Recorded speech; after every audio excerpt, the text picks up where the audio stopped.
Sponsored by Tokyo Treat and Sakurako. In America, this is totally illegal and immoral to sell, but okay in Japan.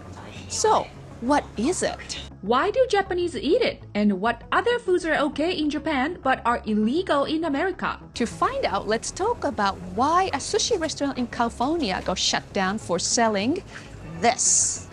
In the early 2000s, there were rumors that a popular sushi restaurant in California called the Hump would serve you one of the most rare and illegal foods from Japan, but only if you were a trusted customer. In 2010, two activists went undercover to see if the rumors were true. After becoming regulars, they gained the trust of the chef and were finally served kujira, whale sashimi. To make sure it was a real thing, they sent samples of it to a lab for DNA testing. The result came back positive. This restaurant was selling meat from the sei whale, and the chef and the restaurant owners were charged with the crime of selling marine mammal products for consumption. The chef was charged with 1 day in jail, 200 hours of community service, and a $5,000 fine. As a show of remorse, the owner completely shut down the restaurant in March of 2010. As I mentioned earlier, whale meat is not only illegal to sell in the US, but its consumption is seen as immoral to many. But in Japan, it's not.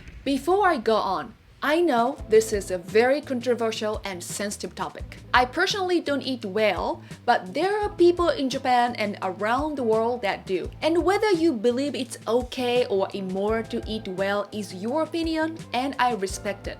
I'm not here to create a debate about this topic.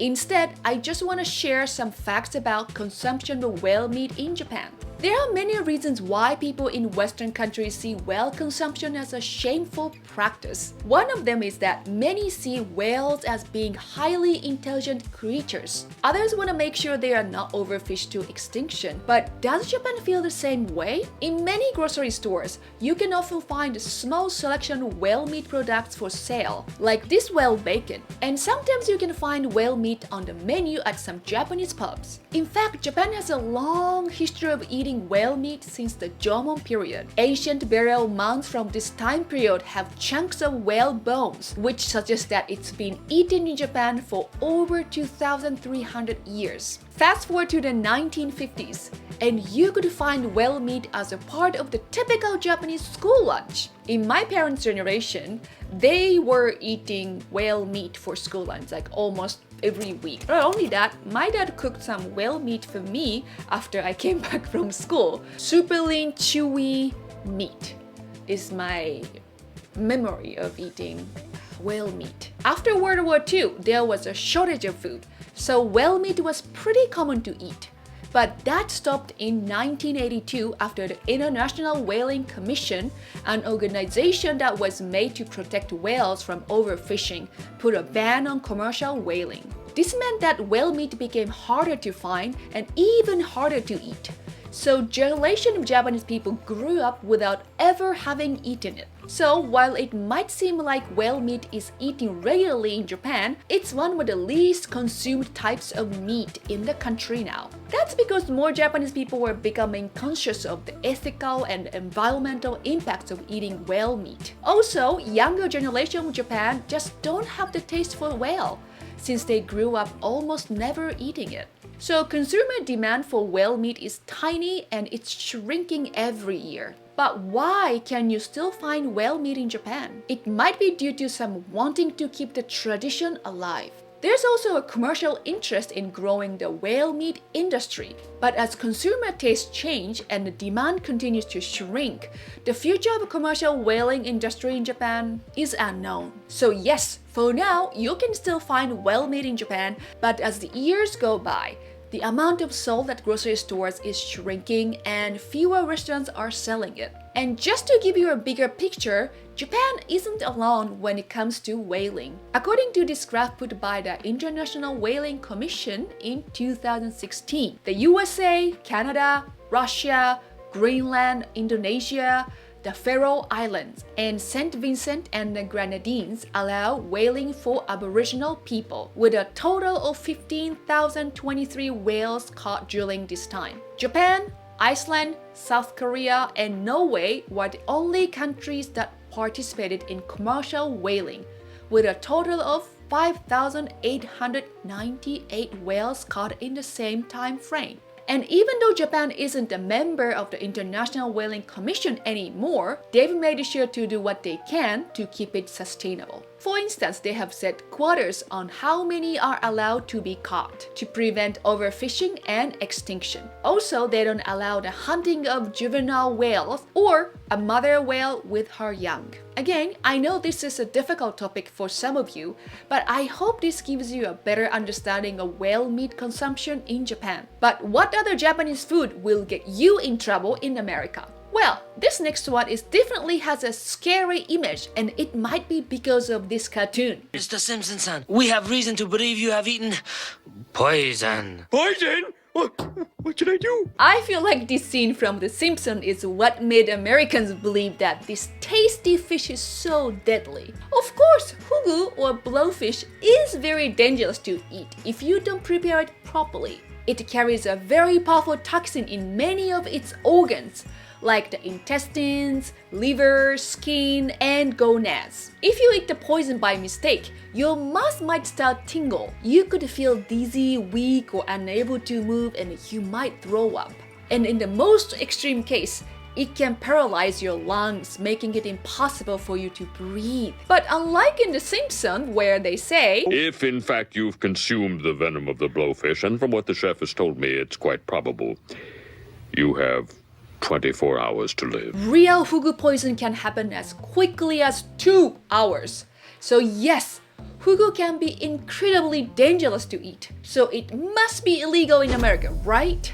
Actually, no. In fact, there are several restaurants across the US that will serve you this dangerous delight. But it's heavily regulated and really hard to get your hands on it. The sale of fugu is regulated by the Food and Drug Administration in America. So while it is illegal to sell to individuals, which is why you'll never find it at the grocery store, it can be legally sold to restaurants with special licenses. Not only that, but the US only allows fugu to be imported from specially licensed facilities in Japan that have highly trained fish cutters. They can remove the toxins and make it completely safe to eat. So even if the chef is too busy to prepare your fugu, you won't have to worry about being poisoned. But in Japan, fugu is extremely easy to get, and you can find it almost everywhere, especially during the winter. Here it is at the grocery store, sliced and ready for hot pot. There are places that serve it to you sashimi style, and even some pubs serve fried fugu nuggets. Of course, we take the same precaution as the US. Only licensed professionals are allowed to prepare fugu. Also, one little secret is that not all fugu is poisonous. In fact, the poison in the fugu's body comes from the food they eat in the wild. But in Japan, we have farmed fugu, and they are fed food that doesn't contain the toxin. That means they will never have any kind of poison in their body, making it totally safe to eat every single part of the fish. But you can still find places that serve wild, poisonous fugu in Japan. Of course, the chef needs to be a licensed professional to be able to prepare and then serve it to you safely. However, you might be able to find some chefs who are willing to serve you the poisonous part, which is illegal in Japan. In fact, a famous Japanese kabuki actor named Bando Mitsugoro died from eating a highly poisonous liver from the fugu. Even though fugu liver is illegal to sell, he was able to eat 4 servings of it, believing that he was actually immune to the poison. Unfortunately for him, he died several hours later after his fatal fugu feast. So, it's pretty obvious why fugu can be illegal to sell in America, but why would this next one be completely illegal? Before we get to that, here are some totally legal and delicious Japanese snacks from Tokyo Treat. This monthly snack subscription box is filled with super cool, regional, and seasonal flavored Japanese snacks. This month's theme is Fireworks Flavor Fest. And this month's box is filled with festival-inspired snacks, such as lemon salty Kit Kat and soba noodle snacks. Interesting. This is the Tokyo Treat and Papa Bubble corroborated candy. Look at this! It's a small firework! Itadakimasu!